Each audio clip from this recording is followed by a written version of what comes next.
Hello and welcome to the first ever free culture sports show, the U. Um, I've chosen the letters, the acronym. It stands for Every Wednesday with Evan, but I'm sure I'm going to play up something with it. It's spelled EWE, which is a female sheep. There's also a language. I didn't know that until just a few seconds ago. There's a language. I don't know if it's pronounced the same way, but it's spelled the same way.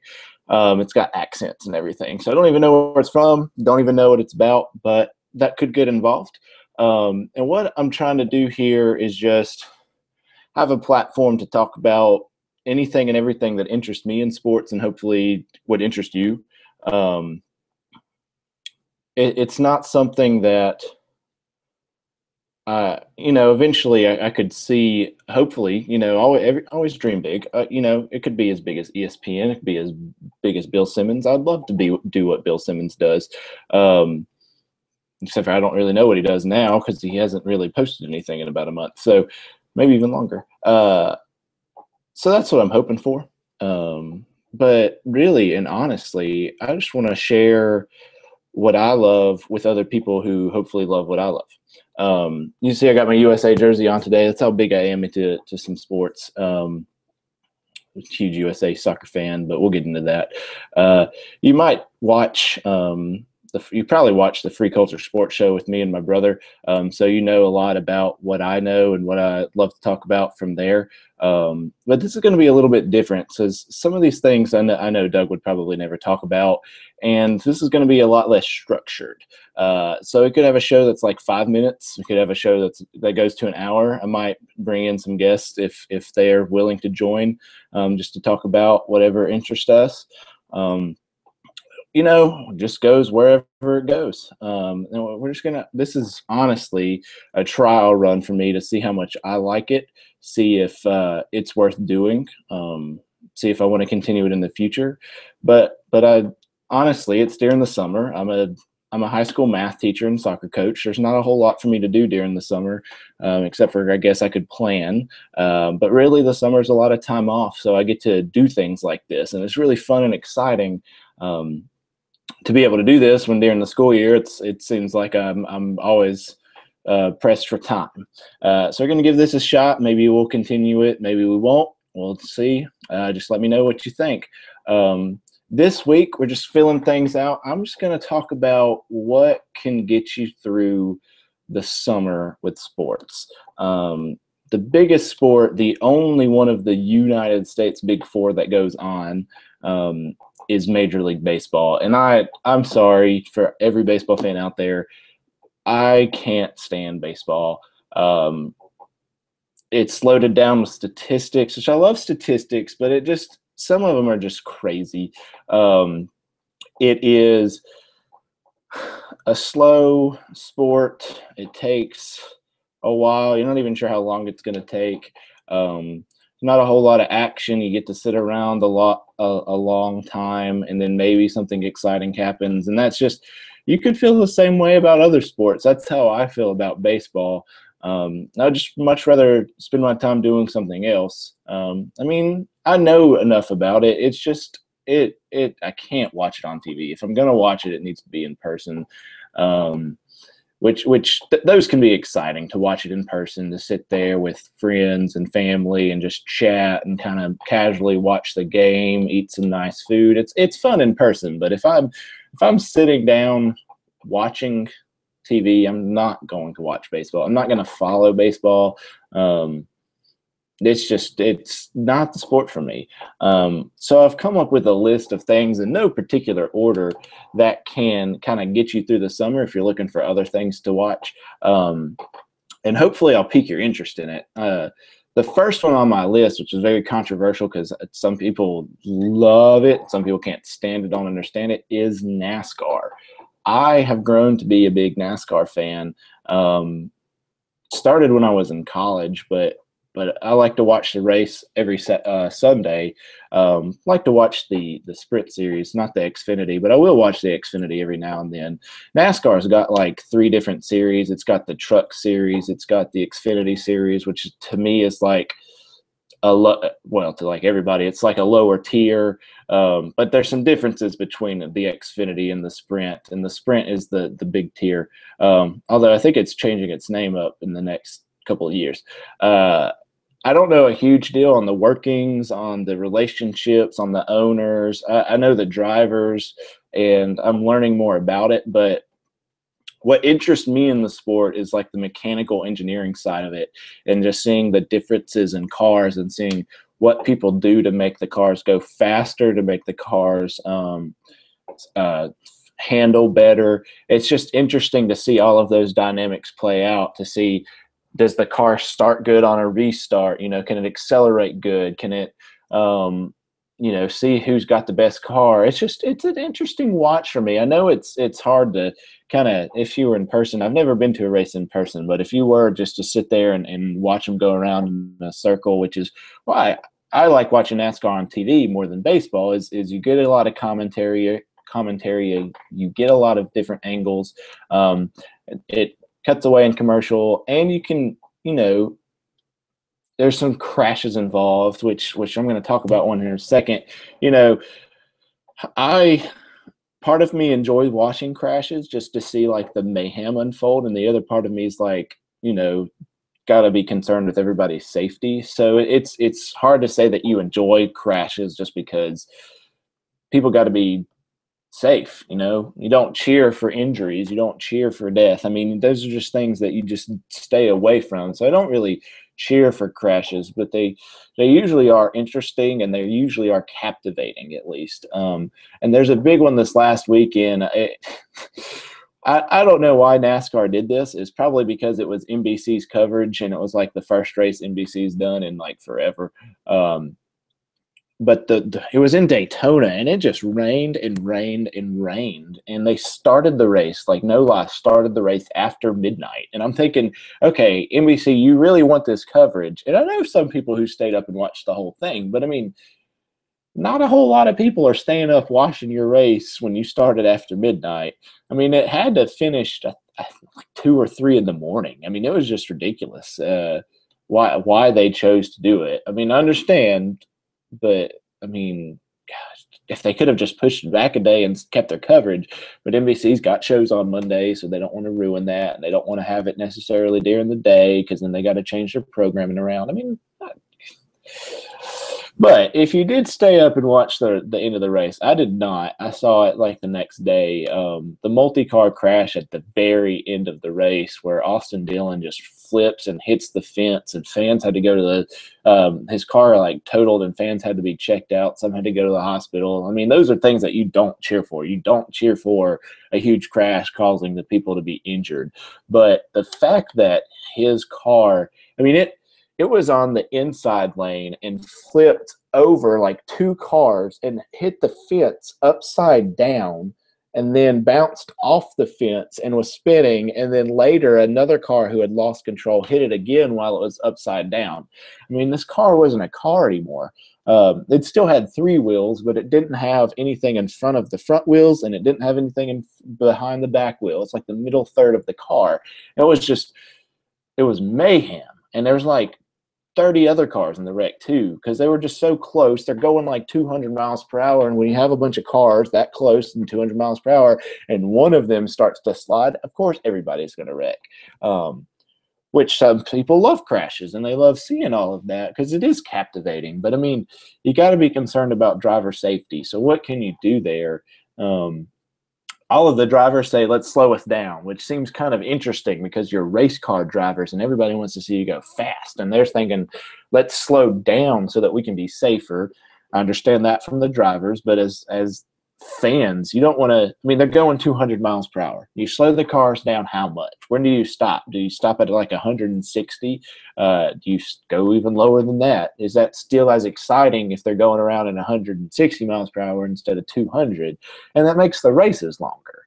So, I mean, imagine the longest race I can think of is 600 miles. I don't think there's any further than that. You got the Coca-Cola 600, and I think you've got a couple other 600s, but 400 and 500 are what a lot of them are. Some are 600. I think some are even odd, like 350.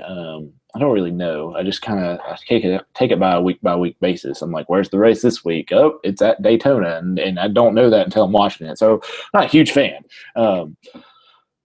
But like watching it on Sundays and just casual fan of it. But I don't know, how far do you slow it down? And if you do that, you lengthen the race time wise, not mileage wise, but you make the race seem it's not any longer. It's just more time consuming, which maybe the fans enjoy. But I know that people who pay for the TV rights, I don't think they want the race to go 5 hours. 3 hours seems good. So I don't know. It's they say to make them slower. I think there's some other things they can do with the design of the car. They've done a lot to kind of reduce the uplift, the up force. I don't even know what that's called. The force that gets under the car and lifts it up like an airplane. I'm going to call it up force because it pushes the car up. But the up force, they've got things to like reduce that now with flaps on like the top of the car and on the hood to kind of keep the up force from lifting the car off the ground. Surely there's some other things that they can do. But I mean, Jimmy Johnson at the end said he was surprised how the car got airborne in that situation. So maybe it's just something NASCAR the designers haven't seen yet, and it's something that they can fix. So hopefully they can learn something from it. And gladly, Dylan walked away from this like completely unharmed, and that was the most spectacular. I'm not gonna say completely unharmed, but like still alive. And if you watch it and see, I mean, he wasn't seriously injured. He had like a bruised tailbone and a bruised forearm, and that was it. I mean, it was incredible to see what happened. And the guy was like, he got out of the car, started waving around. I mean, he was pretty much fine. So, I mean, I don't know. If you haven't seen the crash, go see it. I'm not going to say it's exciting, but it's captivating. You'll be like, oh my God, how's this dude alive? Especially when you realize they're going 200 miles per hour when it happens. I mean, it's incredible. And Earnhardt Jr. won. Everybody loves Junior, so good for him. Then another thing that can kind of get you through the summer, although it's kind of done for right now, or it will be at the end of the week, is some tennis action. I don't get big into tennis unless it's like, the French Open, Wimbledon, or the U.S. Open. Don't really care for the Australian Open because it kind of happens under nobody's really noticing. I think it might be the time difference in Australia. Not sure. Don't really watch the U.S. Open either, but I do watch the French Open and Wimbledon because they're during the summer. The French Open's already happened. It's like the beginning of summer. More actually, we might still be in school when they're doing it. I'm not sure. Go back and check on that. But Wimbledon's going on right now, and no, I can't watch a match between like not top players, if that makes sense. I can only watch them if there's like top players involved. I think that's because of you want to see like the best play, or you want to see them upset. So yesterday, Djokovic was pushed to 5 sets and Serena was pushed to 3 sets. And this is one sport where it's almost better to watch the women's sport because it's 3 sets instead of 5 sets. Of course, there's more athleticism involved when the men's side. The shots are faster. The players can move better. But really, there's not a whole ton of difference if you're just watching casually. The women's is almost easier to watch because it's 3 sets instead of 5 sets. So if you want to watch a whole match, you can watch a women's game in like, I don't know the fastest that Serena's ever beaten somebody, but in well under an hour, you can watch a whole match if it's a crushing defeat. But I don't mean crushing defeat, humiliating defeat. No. One-sided. If it's one-sided, it'll go very quickly. But men's tennis, even if it's one-sided, it can still take, an hour and a half. And most, at least the finals, aren't one-sided. They're going to take a lot longer. So a men's match is probably going to take about 3 hours, and a women's match is probably going to take about an hour and a half. And some of the men's matches have gone over 5 hours. Like, they're ridiculously long for to sit there and watch the whole thing. Now, if it's like a final, I can maybe do it, but I'll find myself flipping back and forth because, I mean, if it's in the first set, I'm like, okay, who's winning the first set? Okay. It's in the second set. Okay. Who's winning the second set? Now, the third set, you might finally get something exciting because somebody might be about to win. Somebody's going to have to fight down from 2 sets. They might be tied. And if they're still tied at this point, I'm probably like, okay, we'll come back to it and see. Basically, I watch when there's only 1 set left and see who's going to win. But, I mean, it's still exciting at other times. It just, for me, I'm like, okay, there's still 2 hours left of this. I'll come back to it later. And it is fun to watch the top players. I'm not sure I've watched too much tennis outside of like a major, so not sure how exciting it is. But on the women's side, I typically watch just Serena to see if she is crushing somebody or if she's struggling. I will watch some other women every now and then, but usually it's just Serena. Guys, you got to watch Djokovic, got to watch Murray, got to watch Federer, and when Nadal's healthy and going, you got to watch Nadal. So those are the big 4 in the men's. I'm still waiting for a good U.S. men's player. Isner's the best. Right now, it seems. There might be somebody better than Isner, but Isner's the one that I know about, especially after that game that took 7 days. Not really 7. It took 3 days. They played for 2 days, and it got suspended due to darkness. That's how long they played. And then on the 3rd day, one of them finally won. So, that game total took 11 hours to play. And, I mean, that is ridiculous when it takes that long. And it's not the sport's fault necessarily. The 2 players just couldn't break each other's serve, and so they kept serving back and forth and winning games, and it just took forever. So I mean, it's just you can get one of those every now and then, and that's fascinating in its own sense. But I'm not going to sit there all day and watch it. It's just I'm going to follow. Man, they're still playing. That can happen in the majors. I don't think that happens at the smaller tournaments, but definitely can happen at Wimbledon. And I think some of the other majors, some of them have rules. Some of them have a fifth set tiebreaker, and some don't. I'm not, again, so well versed in all things tennis, but I watch it, especially when it's Wimbledon and the French Open, and try to follow along when it's the U.S. Open. This year, Serena can win the a year Grand Slam where she wins all 4 majors. I don't want to jinx her. She's in the semifinals of the 3rd major of the year. She's won the first 2, and she won the U.S. Open at the end of last year. So she won the U.S. Open at the end of last year, won the Australian Open and the French Open already, and now she's in the semifinal for Wimbledon. She's got to win this and the U.S. Open again to complete the year Grand Slam where she wins all 4 in 1 year. This is incredible. Her dominance can be such a joy to watch. Really dominant.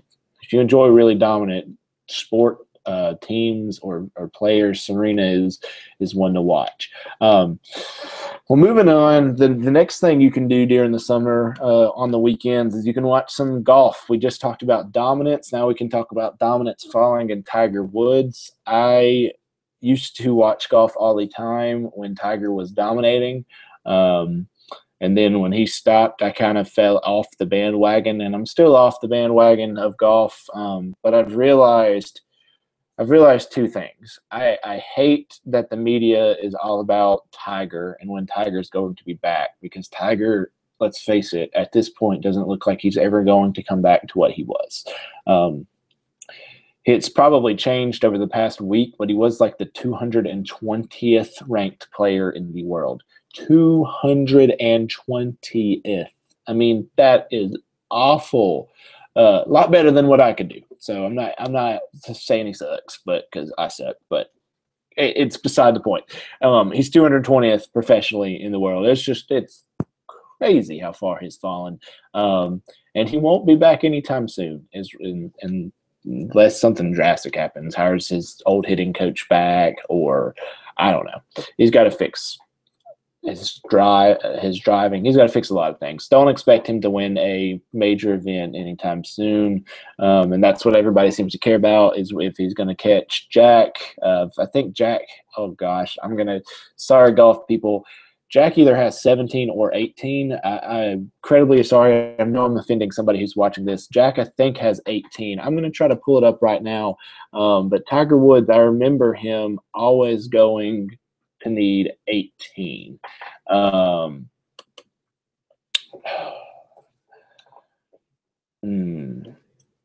Trying to find this for you. It's Jack Nicklaus. I just pulled it up. Let's see if it's got it here.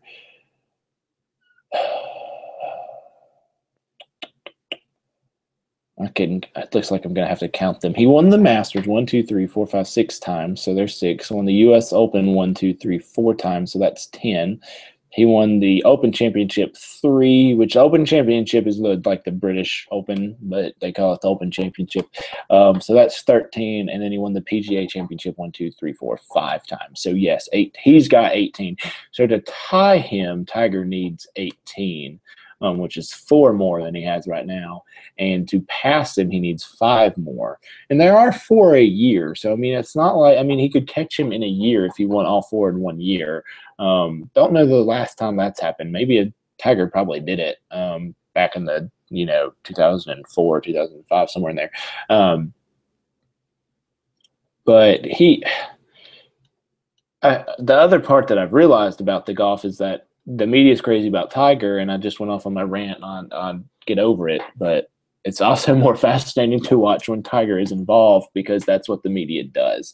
I mean, you've got Rory, you've got Spieth now to kind of follow, but really the media needs to start pouring into somebody else to try to make it exciting, to kind of pull in that casual fan of this is who you should be following. And they don't seem to be doing that, because they seem to be so stuck with Tiger right now. If we could just change one thing about golf, it would just be let Tiger Woods be Tiger. If he wins, he wins. If he doesn't, he doesn't. The media needs to focus on who's actually got a chance. Okay.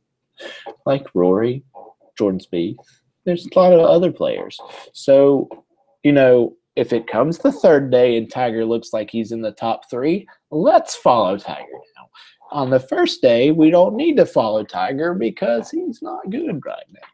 So, you can watch some golf, but golf is like tennis to me. I can't watch it unless it's a major event. There's one coming up. I think the Open Championship, the British Open, is about to come up in a couple of weeks, maybe next week. I don't know. A lot of these sports, I don't follow tremendously. I kind of follow them when they're on, and when ESPN or Bleacher Report or something else is alerting me that, oh, this is going on or this is coming up. I'll tend to follow it then. I look on Sunday for the race. I wait until like the ticker sets at the bottom of the screen. Oh yeah, the Open Championship's going on. I'll start following it. Wimbledon, I don't know when Wimbledon starts. I don't like the first few rounds of Wimbledon, just because there's so many players, and yeah, there's upsets. But I mean, really, once you need to get to the round of 16 before the real tennis starts, which is when I started picking up with Djokovic. And I just watched Serena in the quarterfinals, and now Murray's in the quarterfinals on TV. He probably has won at this point. It's 11:43. He was in the third set. He had won the first 2. It might be over. It might not be. It's on the TV in the other room. So Murray might have won by now. He might be in the semifinals. Probably going to be in the semifinals. He's playing an unseeded person, so he should win. The unseeded person, I don't think, has ever won a set against Murray in like 11 tries. So let's just say Murray's in the semifinals. So I mean, that's to me when the real tournament starts, is the round of 16, which we are too. So now I'm watching Wimbledon. Now, of course, I've got the U.S. soccer jersey on. The other sport that can get you through the summer which more and more Americans tend to follow now, which is awesome. It's great, is soccer. We just had the Women's World Cup. We just had the United States winning. We talked about that. It's their third star, their third World Cup win. U.S. fandom right now is crazy. The women's team came back to like Los Angeles yesterday, and there were all of these fans there at like the Staples Center, is outside by the Staples Center watching. I mean, hundreds, thousands of fans there. It was incredible. Will this carry over, this kind of momentum we've now gotten from the women's soccer side? Will it carry over to the Gold Cup? The men just played last night. Me and Doug will talk about that more tomorrow on our regular show. Will it carry over to the Gold Cup? I mean, they had a sold-out crowd last night wherever they played. They won. They'll probably have a sellout crowd everywhere they go. The next game's in Foxborough. So, I mean, this momentum, it's just carrying and carrying and carrying. And it's a joy to see packed houses at these games. It's a joy to see it actually get coverage. Oh, wait, the Gold Cup is actually an event. Yeah, I mean, imagine that, there's been how many of these Gold Cups of late? Like 16. And now we're finally, we're on Fox Sports 1, which is better than nothing. I think some of the games are going to get on Fox, especially if the United States make it to the finals. It should be on Fox, but I don't know. Doug knows more about like TV stuff than I do, or at least follows it more. I could look, but I don't really care right now. Like I said, I just kind of pick it up when it goes. When I know the U.S. is playing, that's when I look what time it is, and that's where I look if I can watch it on TV. So I'm hoping it carries over, this momentum, this fandom carries over to the Gold Cup. One thing that is still going on with soccer is you do still have the MLS playing. They might be taking kind of a slight break now for the Gold Cup, since the Gold Cup's in the United States and the MLS is in the United States. Don't really know. Unfortunately, and Doug probably thinks this is still weird, I don't really follow the MLS very well, but during the summer when there's nothing else to watch, you got the MLS. So, and I've watched a few games this year now. The play is a lot more exciting to me than it used to be. The names are bigger. I mean, I watched one game I remember where Kaká was playing, and I was just like, wow, I forgot Kaká was in the MLS. That's crazy. One of the players who was like, for like half a month, was considered like the best player in the world, or maybe the best player in the world, plays in the MLS. My favorite player, Steven Gerrard, is coming to the MLS, so that is something for me to get excited about. You've got other players just coming over, and the American players have gotten better. Michael Bradley is so good to me, and he's playing in the MLS. You've got David Villa. I know he's probably really old now, but you've got David Villa playing in the MLS. You had Thierry Henry. I don't know if he's still playing. He probably retired. Doug is probably going to kill me because I don't know all of this stuff about the MLS, and he's probably like, you should be following the MLS, and I'm just like, I'm sorry, I can't yet. It's not there, not quite there. I think live in North Carolina, I think the closest team professionally is that's in the MLS has to be DC United. But there are the Railhawks over there. They actually play in like Cary. And you've got the team in Charlotte now. I don't think is it the Hounds? I know the Hounds is like the lacrosse team. Is it the Charlotte Hounds, the name for both of them? The owner owns both of them. So I mean, it could be that I know the Hounds is the lacrosse team. But they've got a like a third division team in Charlotte. I'm trying to pull up the name. I should know this, guys. I'm sorry, but I should know this. They've got a team in Charlotte, which is more exciting than I thought it was going to be. Oh, it's the Charlotte Independents. Okay, sorry, not the Charlotte Hounds. The Hounds is a lacrosse team. The Independents is a USL team. And they're owned by the same people, or same person. So that's why I was getting them confused. So we've got two professional teams in North Carolina, and you've also got we've got a third one. We've got the Wilmington Hammerheads, but that's my wife went to Wilmington for a year, so that's kind of where I know I've been to Wilmington like 3 times, maybe, probably a little bit more than that when I was younger, but I didn't know they had a team. It's also a USL team, and then you've got a USL team in Charleston. You've got a NASL team in Atlanta. So I mean, they're sprinkled around, but really the South is not a heavy hotbed for MLS teams. You've got Orlando City with Kaká down there in Florida, and you've got 2 teams in Texas. So that's pretty much it for the South, unless you consider DC in the South, which you shouldn't. But I guess Virginia was in the South for the Civil War. So I don't know if Virginia counts as the South. It shouldn't, but maybe it does. Does Kentucky count as the South? Maybe it should count in the Southeast. They're in the Southeastern Conference. But, I mean, they're not really South. They're kind of in the middle of the United States. I'm looking at a map right now, and let me just give you a visual. Kentucky's like right here. The Gulf of Mexico is like right here, and Minnesota is, well, I guess it's south if you consider the top of Minnesota. It's got to be in the southern half. But I don't know. I feel like South doesn't start until Tennessee and North Carolina.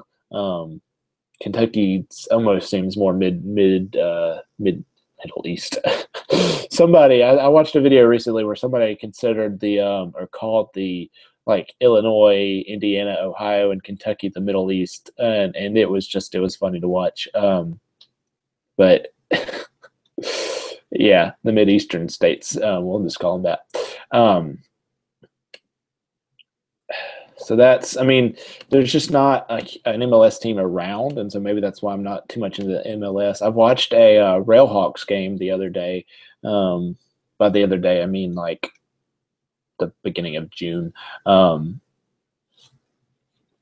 it's been a while. I don't think I've seen the Independents play, but it's good to see. Good to see professional soccer is taking off more in the United States. We're going to talk tomorrow with not tomorrow. Talk on Friday. We're going to have an interview with a guy. I can't even remember his name at the moment. God, I feel bad. I'm going to look it up just so I don't feel so bad.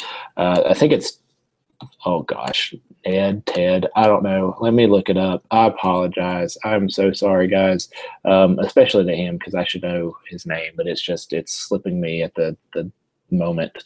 We're going to talk about relegation and excuse me. We're going to talk about relegation and promotion in the U.S. He is one of the biggest proponents in the United States. I'm a big proponent of relegation and promotion as well. I think it should branch off into other sports. I feel like we should have promotion and relegation in basketball and football and American football. And I think that we should have promotion and relegation in baseball. I think baseball has an awesome his name is Ted Westervelt. So I was right. It was Ted. Okay, I feel better now. It was Ted. So we'll talk to Ted on Friday. But I think continuing where I was at, I think promotion and relegation in Major League Baseball would make it more exciting because you've already got AAA, AA, and single A. But the problem is that all of those teams are like feeders for the major league team. So in the current setup, it wouldn't quite work. Although you do have like the Barcelona B team playing in the second tier in Spain. So, I mean, it's not unprecedented across the world. So, I mean, it would be interesting, if they lost the affiliation somewhat and like, I don't know, just think of some awful baseball teams over the past few years. I think the Phillies are pretty bad right now. There's probably other teams, but they recently, their coach was fired and their manager was fired. And so I know that their record's not good. Just imagine if like the Phillies were relegated down to AAA and like the Charlotte Knights came up to, or was promoted to Major League Baseball for a year. I mean, yeah, that sucks for Philadelphia, and they would never be on board for that. But think about the impact you have in Charlotte. Then you have, in the next year, you've got Philadelphia saying, okay, we need to get back up to Major League Baseball. So you take a year off, basically, not a year off. You got to play AAA. And then you come back up, say you win. If you don't win, then you're not good enough to be in the major leagues. That's the sad truth of it. And then if you win, you get back into the major league system, and then probably the Charlotte Knights go back down for a year. I mean, it gives the lesser teams a chance to go up, and it gives the better teams a chance to go down. We'll talk. I'm probably still in some of Ted's thunder from Friday, so I'm just going to let him talk about it more when we talk about soccer. I'm talking about it in aspects to other sports. But, I mean, it's an interesting system, and I think that, you know, it could be used in other sports. I don't think it'll ever happen in United States sports, maybe outside of the MLS. But the Big Four, I don't think that'll ever happen. Something to talk about, but probably just it. I will mention, I think I did mention the U.S. did win over Honduras 2-1. We'll talk about that tomorrow on the show. Panama and Haiti drew 1-1. We'll talk about that more tomorrow. And then I've listed a few things that are like more exciting. Or the one thing, I only listed one thing that's more exciting than Major League Baseball, which is the NBA Summer League and the free agency aspect of it. So, I'm a big NBA fan. Well, I need to talk probably next week. We're going to talk about the NBA and just United States basketball as a whole, and just some things that they need to change, some things that work. You know, not necessarily that they need to change, but what would they look like if we did change it? So I would much rather follow the NBA Summer League and free agency than watch baseball. I mean, that's how poor I think of baseball. But what's going on in the NBA right now? We've got summer league action. The Hornets are 1-2, so they're not doing great. They should be doing better. I don't know. I like their draft picks, and I like some of their free agent pickups and trades that they've made. Still not going to be great, but I think that playing with Jefferson in the middle and having like 4 shooters around him is a good idea. We just need some better shooters because Michael Kidd-Gilchrist can't hit the broadside of a barn. You need some more 3-point threats from shooting guard. But I do think playing 4 around 1 with Al Jefferson in the middle is a good idea, and hopefully they're moving more towards that. But the big news is probably the San Antonio Spurs are going crazy with free agency. They, I don't think they've officially signed yet, but they've basically agreed to deals with LaMarcus Aldridge and David West, which is incredible because they have Tim Duncan still on the team. Tim Duncan's probably going to play more of a center. David West is going to play more of a center. LaMarcus Aldridge says he does not want to play center. So that means David West and Tim Duncan probably are. They might have somebody else, but I think they traded Tiago Splitter. So they probably have somebody else to play center. But look for Tim Duncan to be playing center some minutes. David West probably be playing center some minutes. And LaMarcus Aldridge and David West to be splitting time at the power forward position, with Tim Duncan probably playing some power forward too. I don't know what they're going to do, but they always find a way. And gosh, they have Danny Green back. They've got Kawhi Leonard. They are going to be so good, and it's incredible. Like, I mean, David West took like the veteran minimum to sign there. He gave up like $12 million to sign with the Pacers to go take like the veteran minimum to play. And it's just those kind of moves are like, yes, good job, but it also loads the better teams, and the worst teams get even worse. So, I mean, it's fair. It's legal. They can do whatever they want. But, I mean, it doesn't go for parity in the league. But, I mean, that's not what the players want to play and win. So props to them. I think the pickups of LaMarcus Aldridge and David West might might put them over the Warriors. You can't really say that until they play, because the Warriors are the champs and they're not really changing their team any. I think they're only bringing in better players, but I don't know. I think the Spurs are going to be, matchup wise, I think they're going to probably be a little bit better than. Oh, the Warriors did get rid of David Lee. They traded David Lee to Boston for Gerald Wallace. That's an interesting trade for both teams. I think it's really good for the Celtics. I would have to look at it more to see how good it is for the Warriors. They're probably just wanting to move his contract, and I think Gerald Wallace is probably owed a lot of money too. Maybe they honestly think Gerald Wallace is going to help them win, but he's a small forward, and they already have like 3 small forward. I don't know. They'll try to make it work. Maybe they'll try to trade Gerald Wallace for somebody.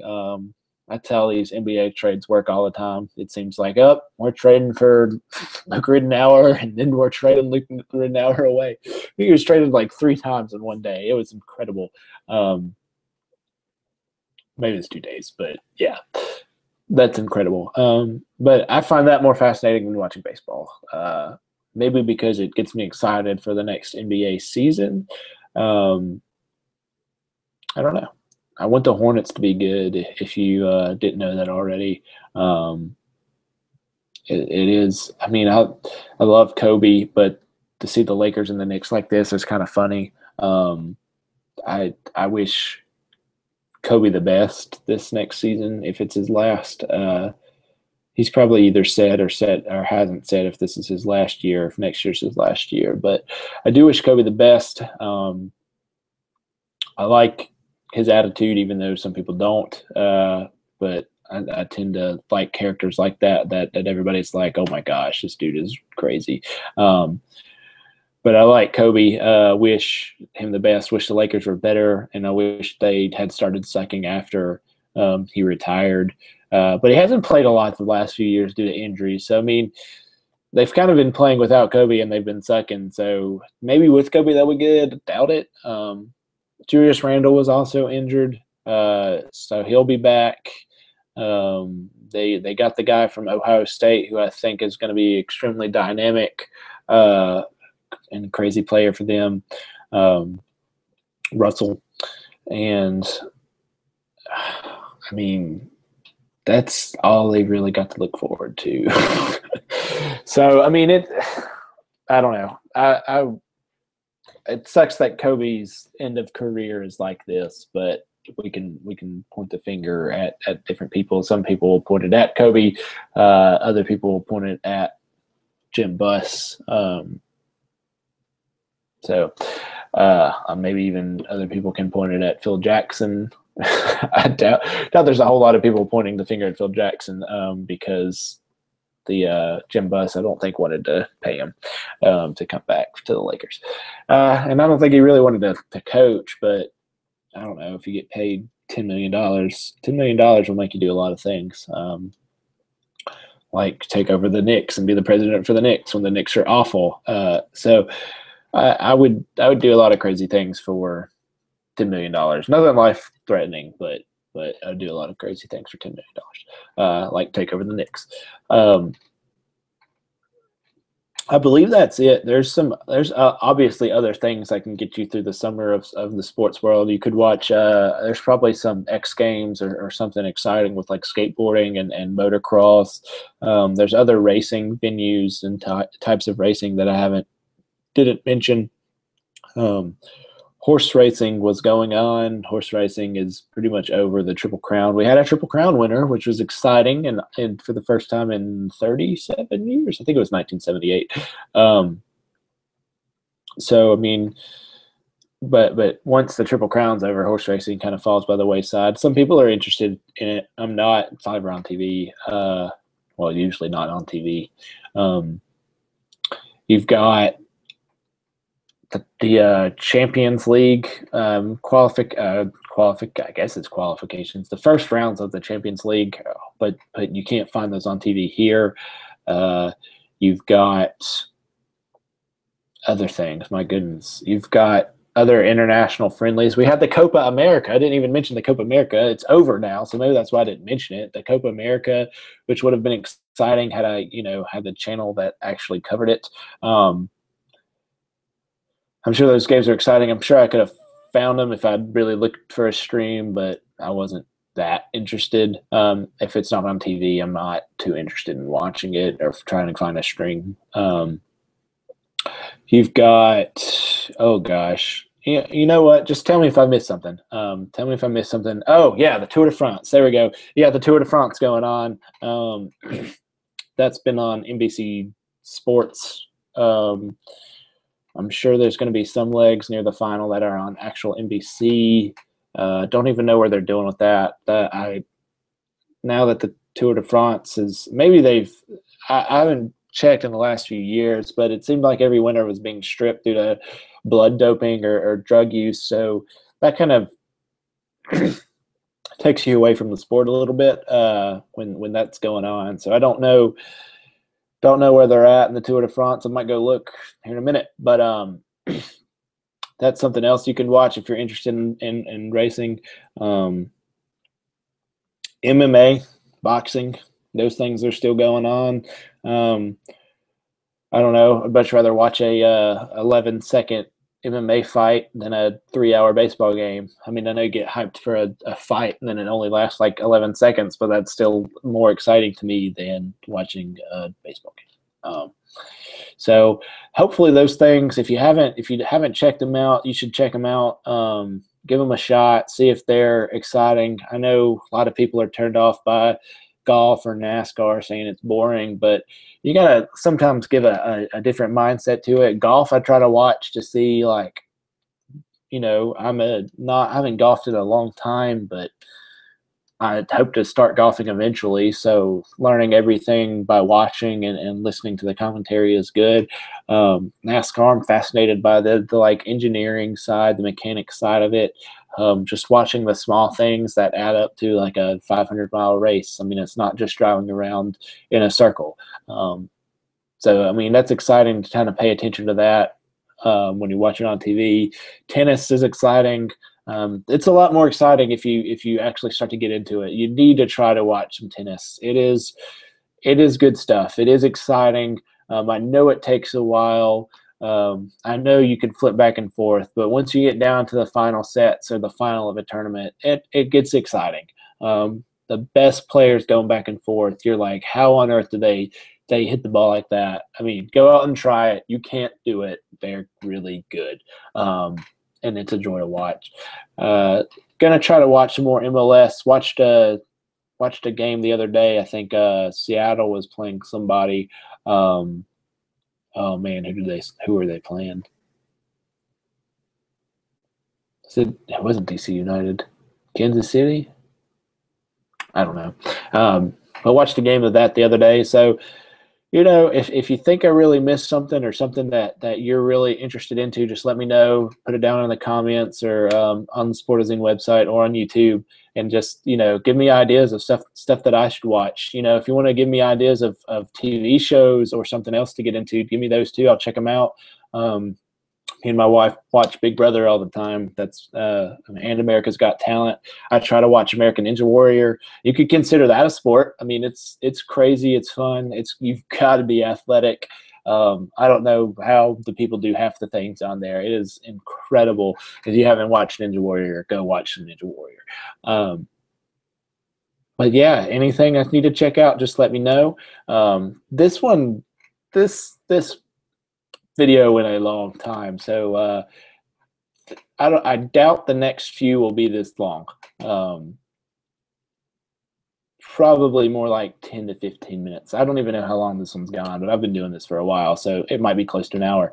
I don't know. It's been fun though for me. I've got to talk about a lot of stuff. Hopefully some people are listening and watching, and hopefully you'll take some advice and leave some comments below. Thanks, guys.